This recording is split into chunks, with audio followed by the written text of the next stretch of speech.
right, what up? This is Jared. This is Keels. Back at again for another episode of Bikini Bottom Banter. And this week, we did the, two golden episodes. 1.5, but the secret box and the classic band Geeks. Classics. Oh, can't wait. All right, so the secret box. The premise of this one is that Spongebob is trying to go jellyfishing with Patrick, and, when coming in, he's like, first I have to put away my secret box.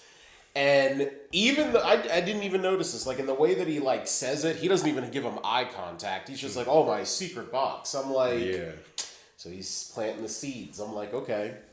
So this secret box, he's taunting SpongeBob with it. He's like, you can't know what's inside of it, and he's holding it against SpongeBob.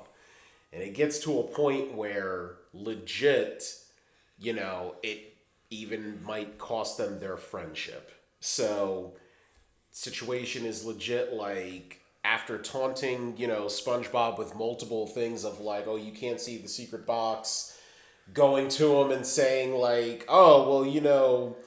no, nobody can know, not even Squidward's house. Definitely a favorite joke of mine, definitely. Yo, hands down. SpongeBob just gets tired of it, and he even tries negotiating with him, I have a secret Gary's Bowl, my secret TV with my secret favorite TV channel. I'll tell you one of my secrets, and Patrick just isn't having it. So SpongeBob's like, screw it, I'm going to steal the box. So he runs away with the box, and Patrick catches him and says, after pulling off his arms, I didn't think it'd come to this, but if you try this again, we're not friends anymore. Mm. Yo, that montage, we're supposed to be friends forever. It's the best friends forever. Best friends forever. Ring. Yo. He legit, they showed, them as babies in the crib, toddlers riding the bikes, doing the same thing as adults, and then old geezers, laughing, and then in their graves still laughing. Beyond the grave laughing. So, SpongeBob takes to light what Patrick says and says, you know what? I respect your secret. And then, literally later on that night, goes against his word, confides in Gary, and is like, I gotta know what's in the secret box. Went back! So, yeah. And then at that point, SpongeBob breaks into Patrick's home. The noisiest break-in ever. We'll get into that for favorite joke. But what was your favorite joke, Keels? Yeah, that was definitely the favorite joke. The scene where SpongeBob is sneaking into Patrick's house.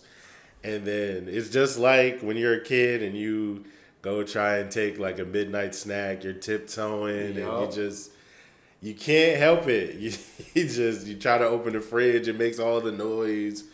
And then, so with SpongeBob, it was the sound of glass breaking. It was a car alarm.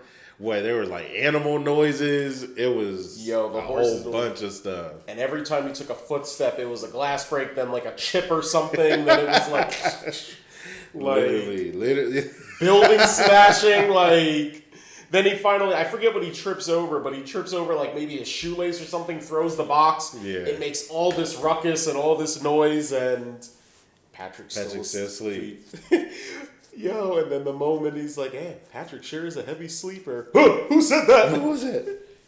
And what did he call him? The clam burglar. The clam burglar, yeah. It's the clam burglar. I'm telling you, the craziest scene is still he takes the pillow and it glocks. The most unpleasant pillow fight of your life. He literally, the pillow made a clock noise. He was going to kill him with that pillow. He said, wow, they're really doing this on a kid. I'm like, okay. Oh my God, that's that funny. Midnight break-in. I think that was the funniest joke in the episode. I don't think there were a whole bunch. There was another one where Patrick's going in, and Patrick's a hype man in this. He's hyping up this secret box to be the best thing since sliced bread. But I still think that there's two moments where I think Patrick's smarter than what he seems. The first one being like when he's like, "You can't know the secret box. The inner machinations of my mind are an enigma." Like the vocabulary in there is just like, wait a minute. Right, where did you hear that from? Exactly, and then they do the cutaway, and it's a carton of milk just spills. Like what does that mean? I wonder what that meant. The inner machinations of my mind are an enigma. Like crazy, but yeah, nah, for sure. That noise bit, like, and it finally does wake up Patrick, and Patrick's like, hey, like I told you once, like if you did this, we're not going to be friends anymore. But then he's like, nah, it's okay. So did all that. For real, it's okay. Like you can do it. But even Patrick's little smug smile, when he opens up the box, it's a string. it's a string. And like that one, but it's just a string. A secret string. Like. Yeah, that would have made me so mad if I was SpongeBob. Well, yeah, because you go through all that, and then it's just like, really? But, and this is the second situation where it's like Patrick's smarter than he seems. So SpongeBob, you think the episode's over, he walks away. Patrick just laughs at the camera. Like, oh, I'm happy he didn't pull the string that opened the secret compartment of my secret box. An embarrassing snapshot of SpongeBob at the Christmas party. I would have killed Patrick. Yo. Now, Now, we were talking about this, and you remember this also, what that picture could be. Yeah. So, there's two theories. There's one where I don't think it's on this, where it's like that picture could be from the Christmas Who episode where Squidward takes it and SpongeBob's crying. But back in the day, for like the bumpers for Nickelodeon during the holiday season, they had like the claymation, photos, and it was claymation of the like Nickelodeon characters. So there was this one skit where it was a legit Nickelodeon party. I think at that point it was 2000, 2001. So who was that? Rugrats was in it. Rugrats were in there, as told by Ginger, Jimmy Neutron. So yeah, 2001. Fairly Odd Parents, right? Fairly Odd Parents were in there. Yeah. And Hey Arnold. Everybody except Doug. I don't know why Doug always gets the short end of the stick, but... Well, at that point, Doug wasn't a part of Nickelodeon anymore. Oh, he went to Disney. He went to Disney. Oh, okay. He said, later, sucker. Yo, Roger's like, later, suckers. But, yeah, at that point, and also, like, I don't even know if Ren and Stimpy were in that, but, like, basically all Nicktoons up to that point, and all the newer Nicktoons, and the newer Nicktoons were, like, as told by Ginger, Jimmy Neutron. Fairly Odd Parents. Nobody talks. I don't think he got the invite, which is a shame. But Pelswick should have been there. But they disrespected Pelswick. Yo, I'm not gonna go that dark with it. But yo, they said, yo, wow. Yeah, but there was a clip in there where there was a clear like photo. I think they were showing a montage of like the Christmas party photos. The craziest one to me is still Helga kissing, or Helga underneath the mistletoe with like plankton. That was a legit I don't remember photo. that one. There, I'll show you like the skit. They had like skits where it was like, oh, like I know there are different photos snapshots of the characters, party. And then what was the one for SpongeBob? So SpongeBob does his ripped pants look where he looks back and everything, and that potentially could be the photo. Yeah. Where he, has his ripped pants look where he's looking back and everything. Because wasn't he like putting up decorations and then his pants were ripped or something? Yep. And then everybody was laughing at him. Exactly. I mean, that's got to be it because it was in the format of a picture. It was, and it makes sense for like an embarrassing snapshot because it's like he obviously wouldn't know. It could be that photo. We'll definitely comment below like what you guys think it is, and we'll definitely like share it. Yeah. On our socials, but like I think it could be that. You also think that as well. Now it was tough. We couldn't find a meme-worthy moment in this. Yeah, I couldn't find one. And not all episodes have one, but any final thoughts before we get into one that definitely has a lot of meme-worthy moments? Nah, I don't have anything else for this. All right. Well, you want one of the... We already set the stage. Good old band Geeks. Man. Now, before we get into the episode, the impact, there's going to be, like, in our audience here, you're obviously a SpongeBob fan. So you guys know why this is an important episode. For anybody who doesn't know, like, this episode is a bit groundbreaking because if you, like, I think, like, one, it's a classic episode with a bunch of jokes and a bunch of memes. And it's that cliche, if you want to show somebody what SpongeBob is all about, you show them this. But the impact on this episode that it's made to, like, the next generation is when Steven Hillenburg passed away. The end of this episode, they play it like this Super Bowl-esque thing. So a bunch of fans petitioned to say, like, oh, like, you should, for honor of his death and how monumental SpongeBob is, you should have them replicate the ending of this episode in this NFL. So now, like, I think the first year that it happened, whatever year he passed away, like, fans were like, that's all they showed was, like, Squidward and, SpongeBob doing, like, that's it. They didn't show the entire performance. So many fans backlashed from that now every Super Bowl, and they promote it on Nickelodeon now, show the ending clip of this. Man, yeah. All from one cartoon episode. Right. That's crazy. The impact of this episode, it could potentially, for sure, it's going to be in our contenders for, like, the top 5 of season 2. It could potentially be on the list of greatest episodes of all time. It definitely is. It's definitely up there. It's definitely top 5. Yeah. Because the jokes in this are hilarious. Facts. And the impact. And probably for anybody like, well, what makes it such a good episode? Well, it starts off with Squidward playing his clarinet. Nothing different there. But this time he gets a knock at the door, like, from veterinarians, like, we heard a disturbance in your home for, like, a pet dying or something. We just wanted to, and I'm like, wow. He's like, yeah, we got a call for a dying snail. What is it, a dying snail? So, like, and it's just like, dang. That's cold. So then, the next phone call that Squidward gets is from, and his first appearance, Squilliam. Fancy, son. So Squilliam is legit a doppelganger of Squidward if he was a success. Yeah. He has a perfect unibrow. He's wealthy. Rich. And he's a jerk. Yep. And pretty sure he called those doctors to come to Squidward's house. He definitely called. So, Squilliam says, are you still working fast food? And Squidward obviously is a little embarrassed by that, so he decides to lie and say, I actually have a band. and Squilliam's like, oh, perfect. Well, I'm playing at the Bubble Bowl next week. So you can have your band play. And it's like, oh. Dang, man, cold. Yep. Squilliam was cold-blooded. I'm telling you.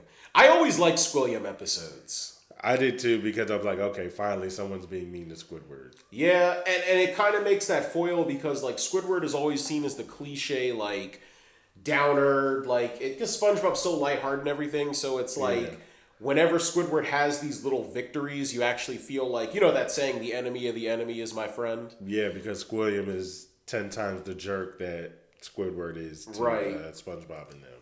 So Squidward's like, I gotta come up with a band.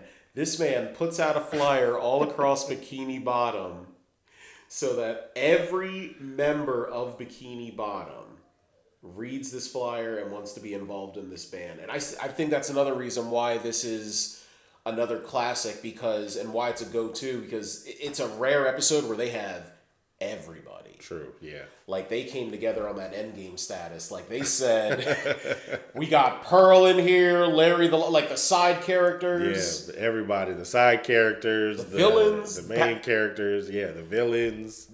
Oh, my God, hilarious. The background fish. Big, meaty claws.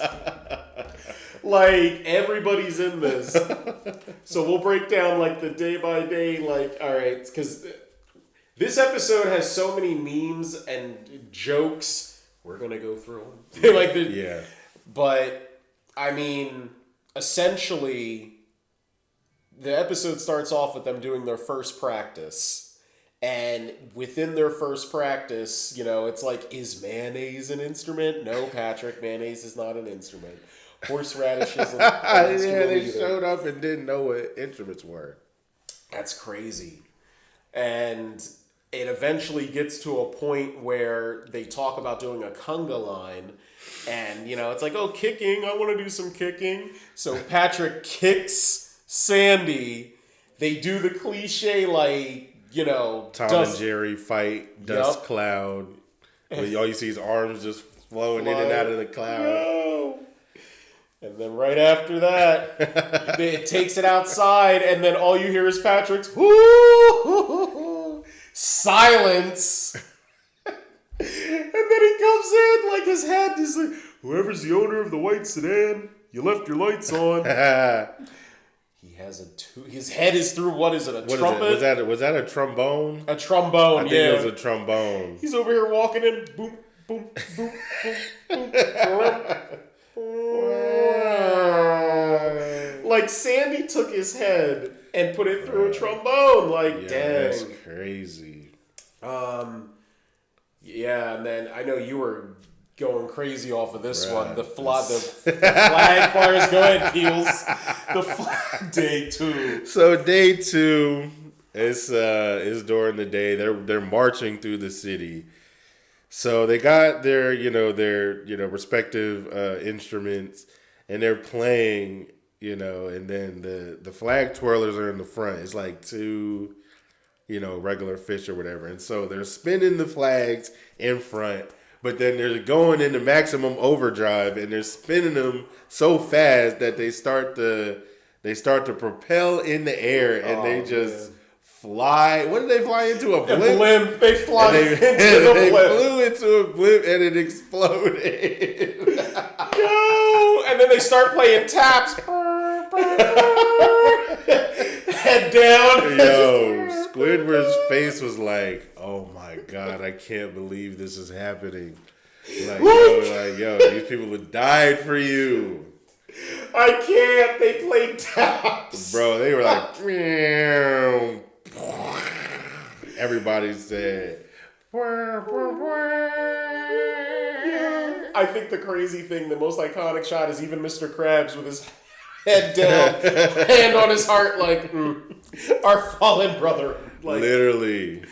Dang. Oh, that was so funny to me. Day 3, like, oh man. How's that harmonica going, Plankton? Oh my God, the harmonica. So, Plankton so obviously the character of Plankton, he's small.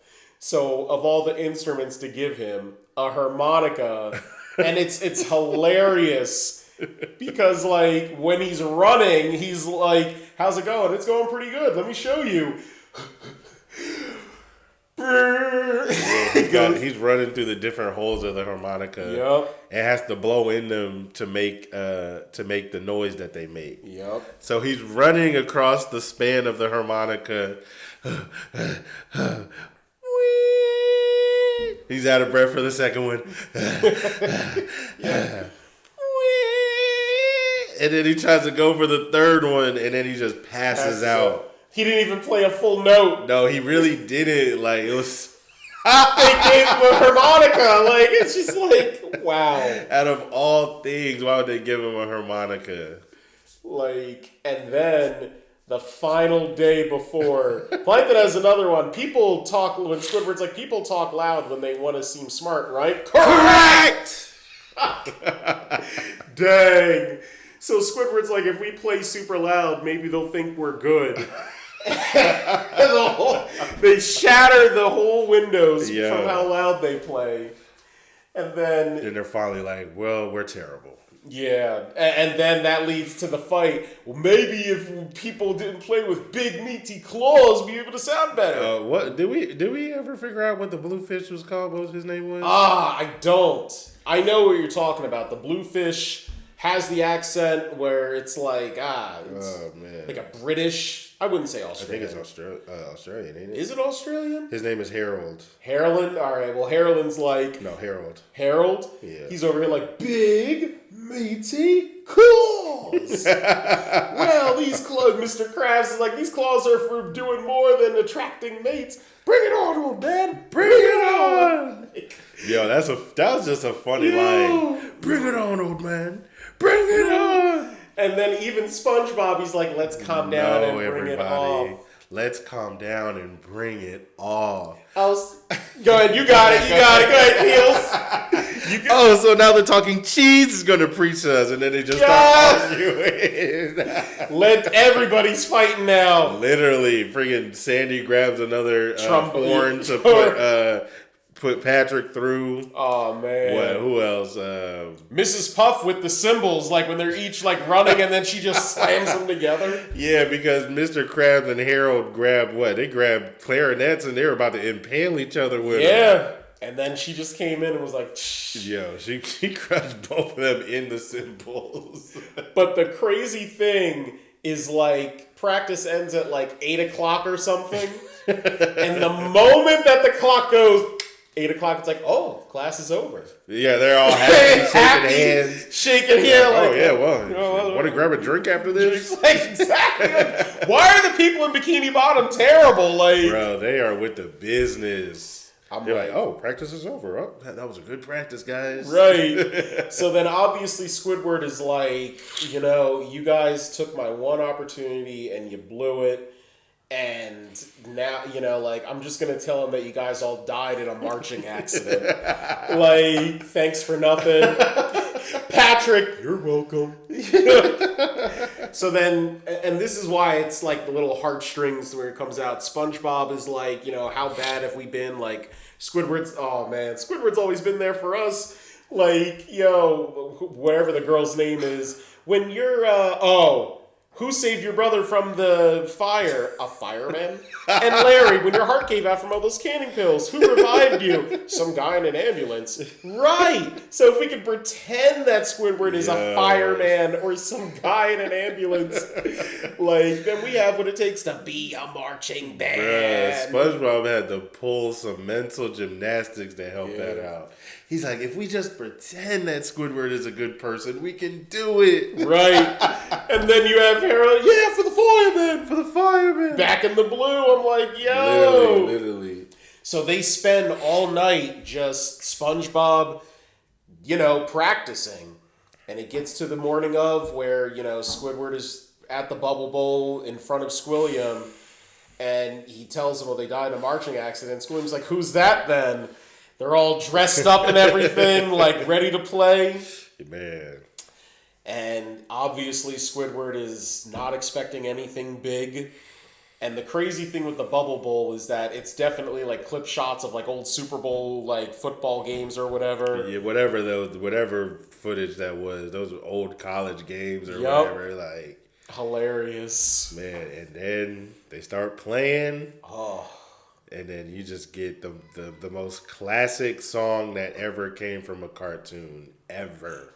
Yep. Ever. It starts off with the horns. Like,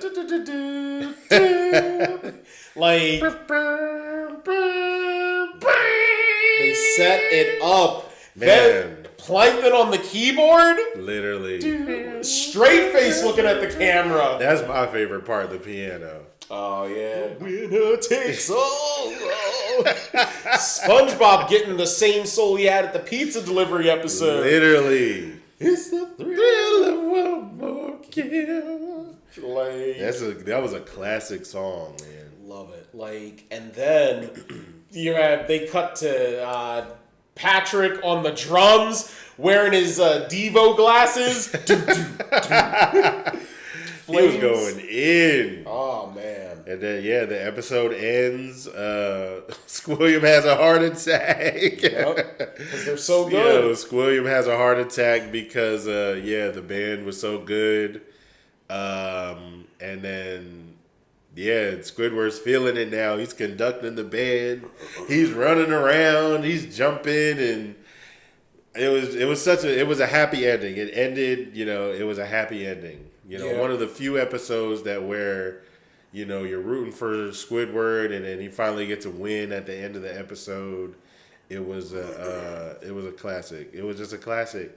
Yeah, 100%. Like, wouldn't change anything. I wouldn't change nothing. It's perfect. And yeah, again, it's like an iconic episode because it features all the main and secondary characters. It gives you, everybody has their own scene where they have their moment. And again, this is an iconic SpongeBob, not just of the season, but of the episodes. Stick with us, because where will this rank in season 2? I don't know, man. Can't wait. I can't wait to do that. This is going to be nice. This is going to be hard, too. This is a stacked one. All right, so any final thoughts? Nah, no final thoughts. All right, so until next time, this is Jared. It's Kills. Another episode of Bikini Bottom Banter in the bag. Thanks for tuning in to another fantastic episode of Bikini Bottom Banter. Don't forget to follow Bikini Bottom Banter on TikTok and Instagram for even more content. Subscribe to them on YouTube and Anchor, plus turn on bell notifications to be updated on their latest episode. And if you've got your own jellyfishing stories or favorite SpongeBob moments, remember to share them with us. You might just hear them on our next episode. So until then, stay bubbly, keep smiling, and remember, subscribe to Bikini Bottom Banter to know all the under the sea.